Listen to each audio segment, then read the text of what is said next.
dan selamat sejahtera saya ucapkan kepada semua penonton sekalian.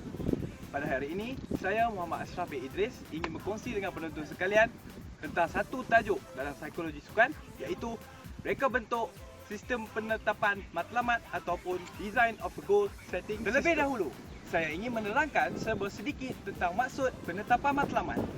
Sebagai seorang jurulatih, penetapan matlamat adalah penting untuk mencapai standard yang khusus ke atas penguasaan suatu kemahiran dan biasanya ia dalam satu tempoh masa yang ditetapkan.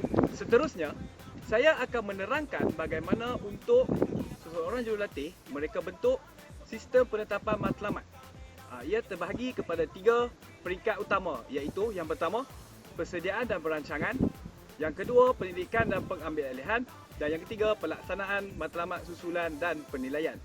Selanjutnya, saya ingin mengupas dengan lebih mendalam lagi tentang 3 peringkat utama yang saya sebutkan tadi. Peringkat yang pertama ialah persediaan dan perancangan. Sebagai seorang jurulatih yang profesional, pastinya mereka tidak mahu melatih atlet mereka dalam keadaan yang tidak bersedia. Jurulatih perlu mempunyai pemikiran yang kreatif dan persediaan yang secukupnya untuk menjadikan penetapan matlamat itu berkesan. Jurulatih perlu menilai kebolehan dan keperluan atlet sebelum melakukan penetapan matlamat. Kemudian, jurulatih perlu menetapkan matlamat di persekitaran yang pelbagai.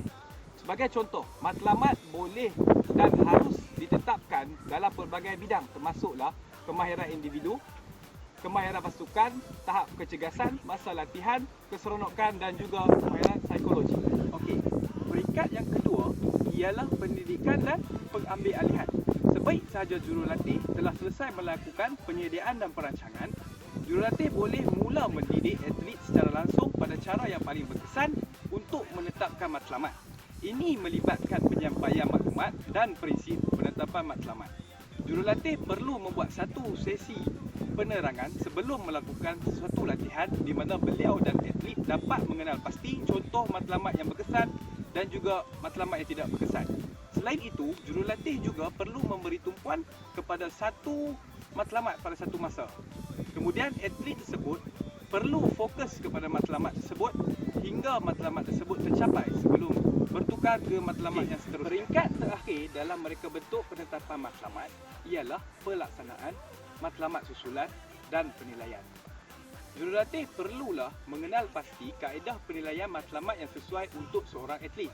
Kemudian jurulatih juga perlu memberi sokongan dan juga galakan terhadap atlet tersebut supaya atlet akan terus bermotivasi untuk memenuhi matlamat mereka. Di sini, saya ingin menyimpulkan bahawa jurulatih perlu mereka bentuk penetapan matlamat dengan teliti supaya matlamat yang ingin dicapai berhasil berdasarkan 3 peringkat utama, iaitu persediaan dan perancangan, pendidikan dan pengambilalihan, dan yang ketiga, pelaksanaan matlamat susulan dan penilaian. Itu sahaja dari saya. Saya mengucapkan ribuan terima kasih kepada penonton yang menonton video ini. Saya harap segala maklumat yang diberi dapat memberi pengetahuan kepada semua penonton. Sekian, terima kasih.